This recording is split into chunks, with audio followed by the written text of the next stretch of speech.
E aí, tudo certo?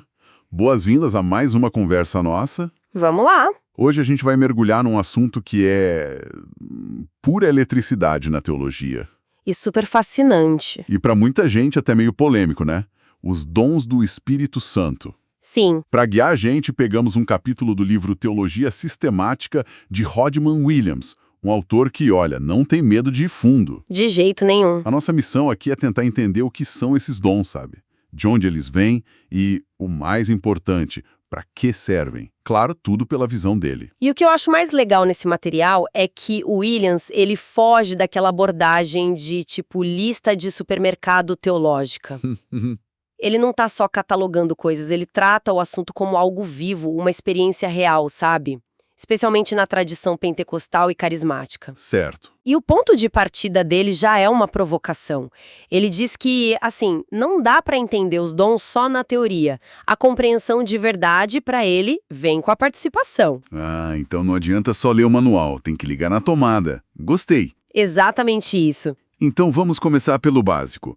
O que exatamente são esses dons? O autor já nos joga direto na lista principal, que está lá em 1 Coríntios 12. Isso, a lista clássica. São 9, né? Exato, os 9 que todo mundo cita. Palavra de sabedoria, palavra de conhecimento, fé. Até aí, mais tranquilo. Sim, mas aí vem os mais, digamos, visíveis.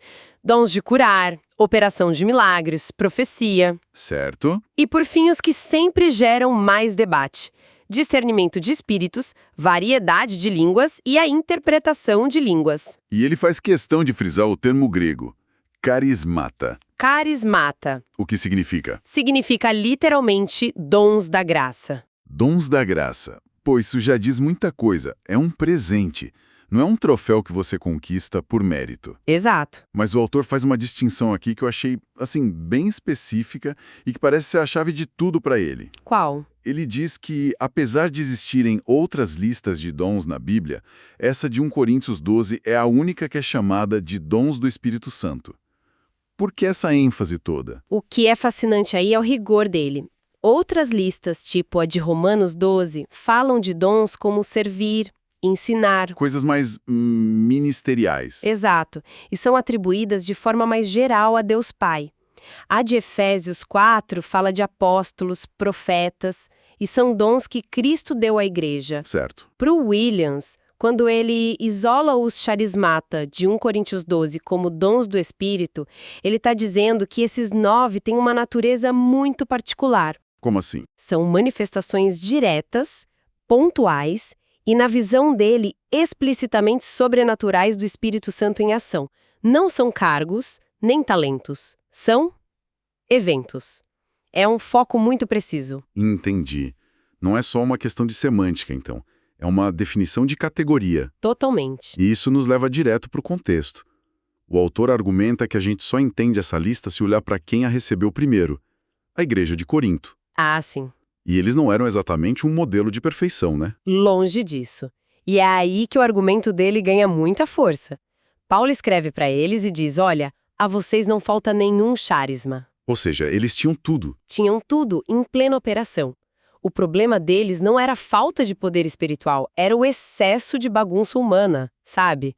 Williams descreve eles como uma comunidade completamente pneumática. Cheia do sopro do Espírito. Isso, mesmo com toda a imaturidade, com as divisões, a experiência com os dons era a realidade deles. E é daí que ele tira aquela tese central que você mencionou no começo.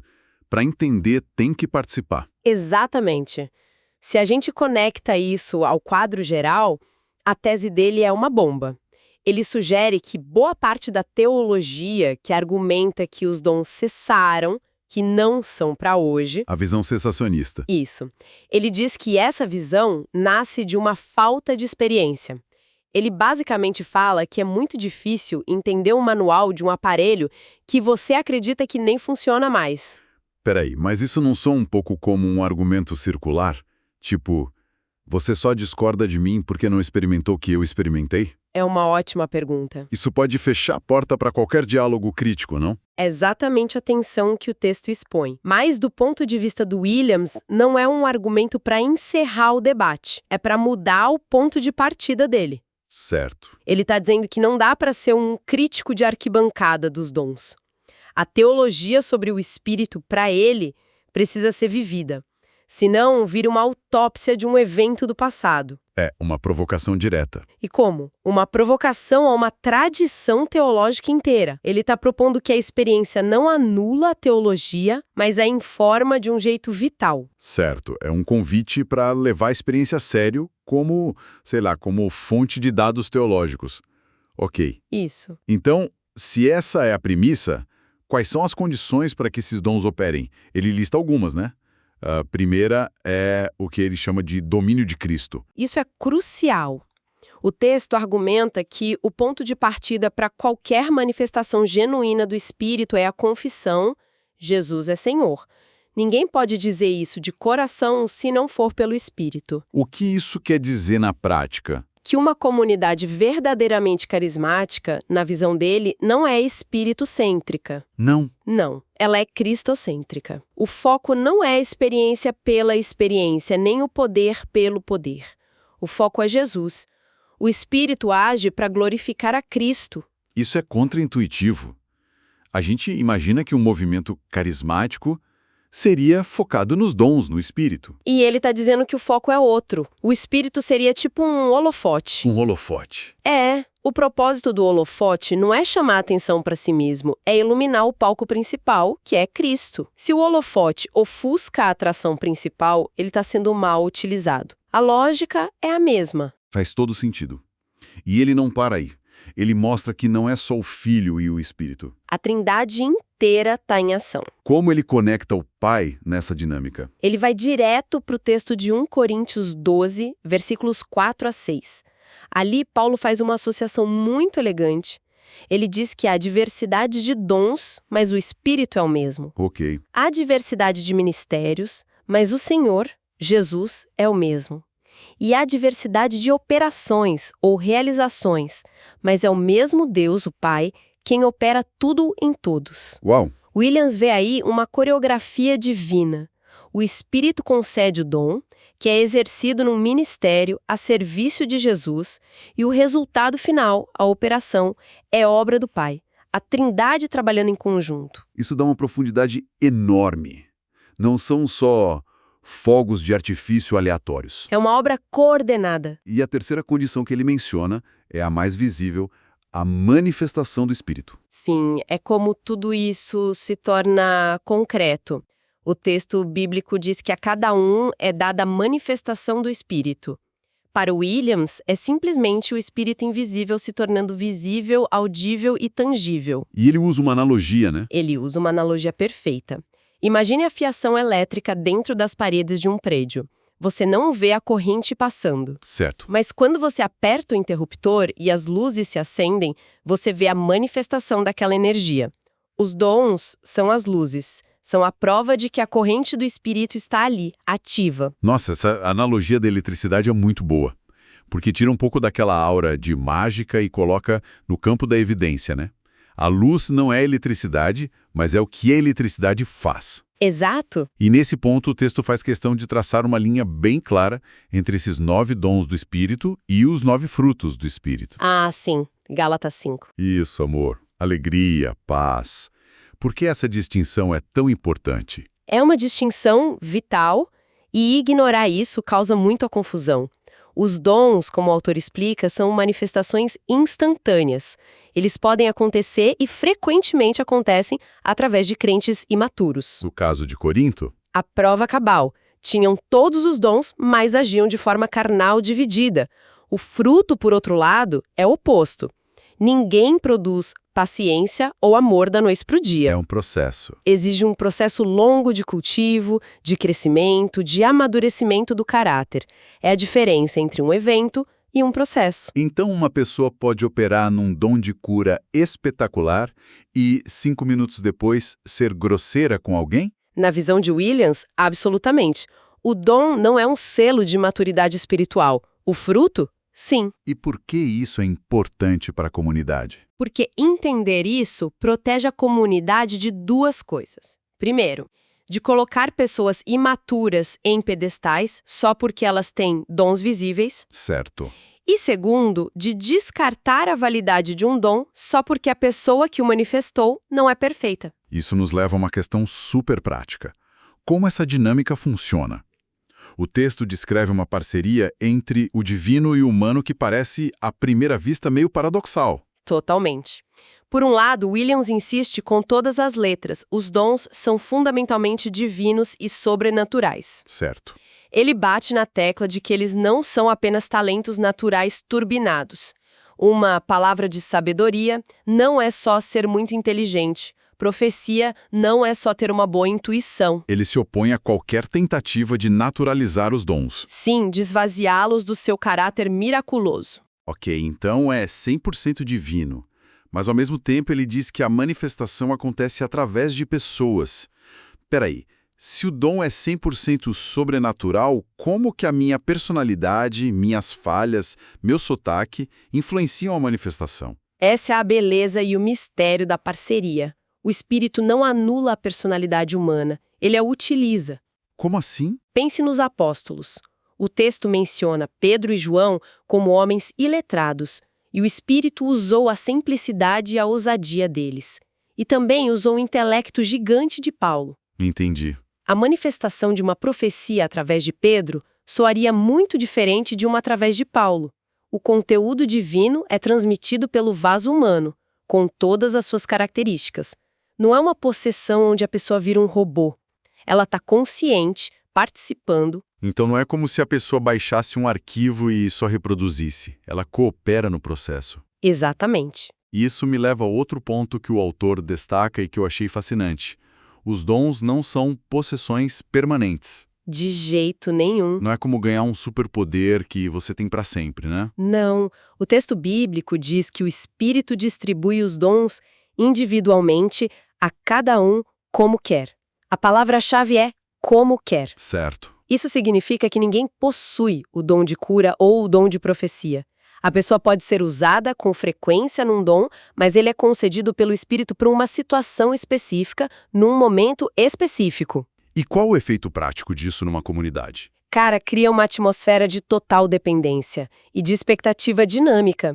Se uma pessoa tivesse o dom de cura, a fila ia se formar na porta dela. Verdade. Mas se o Espírito pode manifestar esse dom através de qualquer um, a qualquer momento, a comunidade inteira permanece atenta e dependente de Deus, não de um supercrente. Evita a criação de uma elite espiritual. E mantém a reunião viva, porque ninguém sabe de antemão o que o Espírito vai fazer ou através de quem. Não são cargos, são ocorrências. Uau, isso muda completamente o jogo. E nos leva à pergunta final, talvez a mais importante de todas. Pra quê? Pra que tudo isso? Qual o propósito, né? Qual o propósito de toda essa dinâmica sobrenatural? A resposta do autor, baseada no texto, é direta e sem rodeios. Pro bem comum. Ponto final. Para o bem comum. Os dons não são para autopromoção, não são para entretenimento, não são um troféu pessoal. Eles existem para um único propósito: o ministério e a edificação, a construção, o fortalecimento da comunidade. Então, qualquer exercício de um dom que não resulte em fortalecer o grupo é, na visão dele, um uso inadequado. Exatamente. Ele usa isso como um filtro de qualidade. Pensa no famoso debate sobre o dom de línguas. Sim. Paulo não proíbe. Pelo contrário. Mas ele estabelece um critério para o uso público. Se não tiver interpretação, a pessoa deve ficar em silêncio. Porque não edifica. Porque falar algo que ninguém entende não constrói a comunidade. A validade do exercício de um dom no culto público é medida pela sua capacidade de edificar os outros. E o texto também tira uma implicação muito forte daquela frase: a cada um é dada a manifestação. Ah, sim. Isso parece desafiar o modelo mais comum de igreja, não? Totalmente. Desafia um modelo de ministério centralizado em uma ou duas pessoas, onde a congregação é passiva, só assistindo. Só recebe. Se a cada um é dada uma manifestação para o bem de todos, isso implica um ministério onde todos os membros são participantes ativos. Cada pessoa tem algo a contribuir. É a famosa analogia do corpo que Paulo usa. A imagem do corpo, com muitos membros. E Williams explora essa analogia de forma brilhante. Como? Paulo fala do olho, da mão, do pé, todos diferentes, mas indispensáveis. Dizer que um dom, como de línguas ou profecia, não é mais necessário hoje, seria, na visão do autor, o mesmo que o olho dizer para a mão, não preciso de você. Seria uma automutilação. Exato. A saúde do corpo depende do funcionamento de todos os membros, de todos os dons. E o fato de que são carismata, presentes da graça, elimina qualquer espaço para orgulho. Ninguém se gaba por ter recebido um presente. Ok, então vamos amarrar as pontas aqui. O que a gente vê no material de hoje é que, pro Rodman Williams, os dons não são acessórios da fé. De jeito nenhum. São a própria evidência de um corpo vivo conectado a Cristo. São manifestações sobrenaturais do Espírito operando através de pessoas comuns. Com um propósito claro de construir e fortalecer a comunidade. E tudo isso sob o senhorio de Jesus e com a ação coordenada da Trindade. Perfeito. E ele termina com uma tensão final que é linda. O texto bíblico incentiva os crentes a buscarem com dedicação os dons espirituais, especialmente os melhores. Que são os que mais edificam, como a profecia. Exato. Ou seja, não é uma postura passiva de se acontecer, aconteceu. Há uma busca ativa. No entanto... Sempre tem um no entanto. Sempre. Essa busca precisa acontecer dentro do que Paulo chama de o caminho mais excelente. Que é o famoso capítulo 13 de 1 Coríntios, o capítulo do amor. Exato. Então a questão não é uma escolha. Eu quero ter dons ou eu quero ter amor. De forma alguma. Para o Williams, esse é o falso dilema. A questão é exercitar os dons em amor. O amor não é um dom alternativo na lista. Ele é o ambiente, a atmosfera, o sistema operacional dentro do qual todos os dons devem funcionar. Para serem genuinamente edificantes. Sem amor, o dom de profecia mais poderoso, a fé que move montanhas, tudo isso vira só, nas palavras de Paulo, um barulho irritante. O material que a gente explorou hoje insiste que os dons espirituais não são talentos naturais intensificados, mas concessões sobrenaturais do Espírito manifestadas através da nossa humanidade. Isso deixa uma questão no ar para a gente refletir. Qual seria? Como uma comunidade ou um indivíduo pode distinguir, na prática, entre um talento natural bem utilizado para o bem comum e um dom sobrenatural do Espírito? Onde exatamente essa linha é traçada e quais as implicações de saber ou não saber essa diferença para a vida da comunidade?